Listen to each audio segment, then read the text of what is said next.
Assalamualaikum warahmatullahi wabarakatuh. Halo Sobat Ngoko, kembali lagi dengan Adi. Dan di kantor YLKI bersama Pak Tulus Abadi.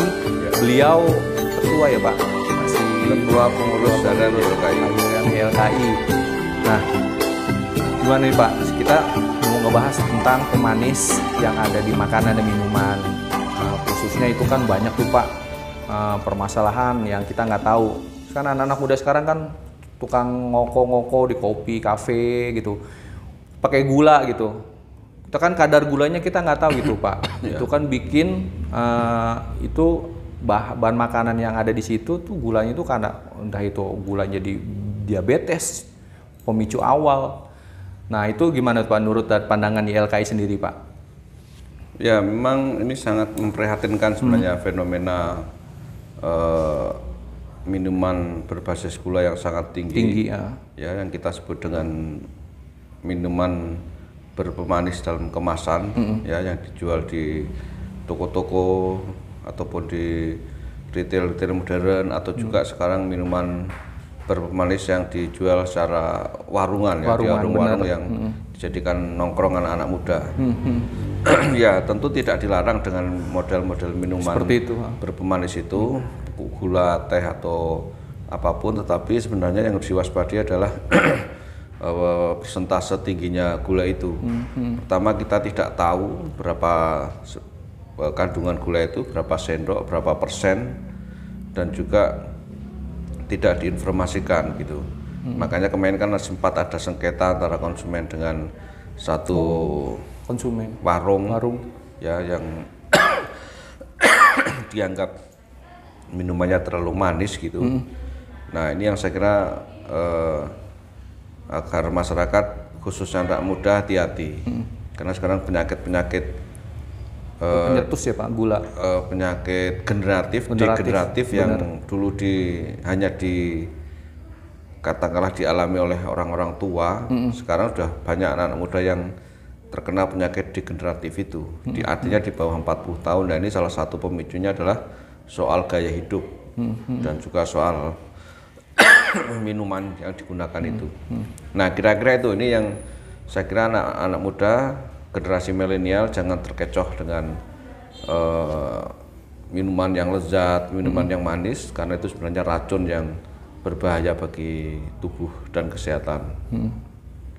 Itu yang umpamanya gini nih Pak, saya beli di kemasan itu suka kadang-kadang kan kita nggak tahu itu Pak, kalau ada yang di botol gitu kan kemasan gulanya itu harusnya gimana itu Pak tindakannya Pak yang dari POM? Ya kalau kemasan yang pabrikan itu sebenarnya sudah ada kandungannya, kandungan berapa gram atau miligram itu ada. Nah yang dikhawatirkan yang di warung-warung tadi, yang minuman boba, yang berbasis UKM, kopi UMKM ataupun ataupun teh gitu ya, ataupun minuman perasa lain, itu yang kita tidak tahu berapa kadar gulanya, berapa sendok ya. Nah ini yang sebenarnya sekarang sudah menjadi tren, sudah menjamur. Ini yang seharusnya diatur dan dikendalikan oleh pemerintah daerah untuk hal tersebut gitu. Karena ini ranahnya pemerintah daerah, apakah dinas kesehatan ataupun yang lainnya. Gitu. Selama ini juga belum ada tindakan apa Pak? Kalau apa? Ya belum, karena solusinya itu belum dianggap sebagai sebuah fenomena yang berbahaya. Malah kan dianggap bagus karena itu untuk pertumbuhan ekonomi, ya menggerakkan sektor real, tapi kan aspek-aspek lainnya kesehatan dan gaya hidup mestinya pemerintah mulai mengatur itu. Ya mulai mengatur soal minuman berpemanis itu. Nah YLKI ini mendorong agar itu diatur lah, dikendalikan, dibatasi, sehingga tidak menjadi racun bagi generasi muda. Atau yang di kafe-kafe tuh Pak, saya ngerasain gitu, kadang-kadang itu gulanya dibilang ini gula murni atau gula apapun, gimana tuh Pak pengaruhnya Pak kalau kayak gitu? Ya sebenarnya itu boleh-boleh saja, karena di dalam industri minuman itu kan ada istilah pemanis buatan. Ya. Yang penting pemanis buatan itu adalah pemanis buatan yang legal. Yang legal, benar. Ya, kan ada yang ilegal, ada yang ilegal. Jangan sampai yang dipakai adalah yang ilegal dan tidak melebihi batas yang ditentukan. Nah itu yang harus dipatuhi oleh industri atau pelaku usaha. Nah tentu yang paling aman ya yang pemanis yang alami. Benar. Ya gula alami lah katakanlah begitu. Tetapi sekalipun alami kalau jumlahnya melebihi batas juga berbahaya juga. Jadi intinya minuman berpemanis baik berpemanis buatan ataupun kandungan kadar gula itu harus diatur jumlahnya, batas maksimumnya sehingga tidak menjadi saya katakan tadi menjadi racun bagi tubuh konsumennya, ya bagi kesehatan konsumen sendiri. Begitu. Oke. Selama ini belum ada ini Pak ya, ke YLKI gitu, belum ada kuesioner gitu, kuesioner. Saya lihat prihatin loh Pak, ya, karena sekarang ini masih dianggap hal yang wajar oleh masyarakat, bukan sesuatu yang masalah, yang urgent. Ya, sehingga memang perlu intervensi pemerintah khususnya juga, jadi saya katakan Kementerian Kesehatan, kemudian Pemda gitu-gitu. Ya berarti Sobat Ngoko tuh hati-hati gitu ya Pak ya, kalau untuk konsumen terutama kita harus milih-milih gitu, jangan sampai, soalnya banyak kan anak SD, anak sekolah tuh minuman itu tuh Pak menjelang umur 20 itu udah mulai tuh diabetes gitu loh. Waduh itu serem banget itu dari SD, SMP itu kan timbun pada dalam tubuh. Terus solusinya gimana nih Pak untuk kedepannya buat generasi-generasi anak-anak milenial ini? Solusinya ya sebenarnya tadi saya katakan harus ada intervensi dari pemerintah untuk membatasi, mengatur, mengendalikan, apakah mungkin ditentukan jumlah kadarnya ya, artinya warung-warung itu diberikan panduan. Ya, kira-kira berapa katakanlah berapa sendok, ataupun kita juga konsumen harus punya kesadaran jangan sampai terlalu manis malah senang gitu. Benar. Nah yang kemasan-kemasan itu harus, kalau di luar negeri itu ada tanda, ada namanya traffic light food.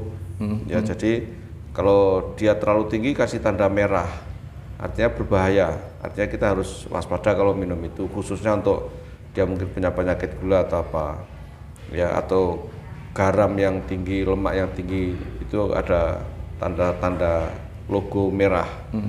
Di bawah itu ada logo kuning, artinya waspada. Hati-hati. Ya, yang paling aman adalah green, hijau, artinya dia aman bagi siapapun. Nah itu yang bisa dilakukan oleh pemerintah. Dan ya kalau pada masyarakat ya mulai dari gaya hidup sehat lah.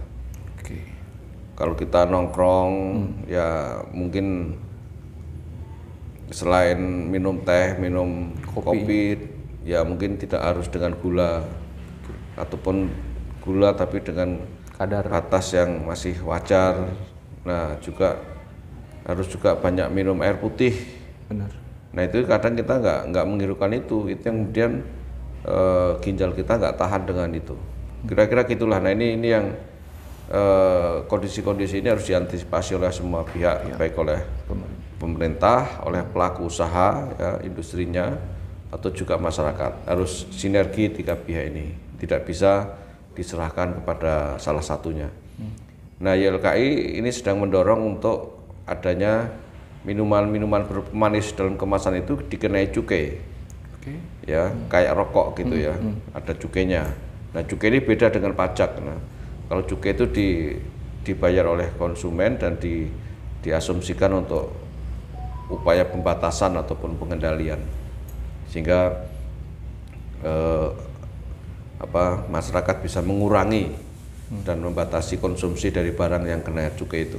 Nah YLKI sedang mendorong agar minuman berpemanis dalam kemasan itu nantinya dikenai cukai. Kira-kira gitu Mas Adi. Mudah-mudahan aja ya, jadi terrealisasi. Soalnya sayang Pak, generasi anak-anak muda ke depannya tuh Indonesia masa yang berpenyakitan gitu, apalagi yang pencetus gitu kan. Betul. Diabetes itu tuh yang dari gula darah segala macam itu pencetus itu istilahnya bapaknya penyakit itu kan. Gitu. Itu aja Sobat Ngoko, sedikit kita diskusi sama Pak Tulus. Semoga info yang kita paparkan sebentar nggak lama, semoga bermanfaat buat semuanya. Makasih atas waktunya Pak Tulus. Baik. Semoga diberikan kesehatan semuanya. Jadi biar kita bisa terhamil lagi dengan orang tua YWKI di sini yang lain. Oke, makasih Pak Yuk. Halo Sobat Ngoko, sampai jumpa nanti topik-topik yang berikutnya. Assalamualaikum warahmatullahi wabarakatuh.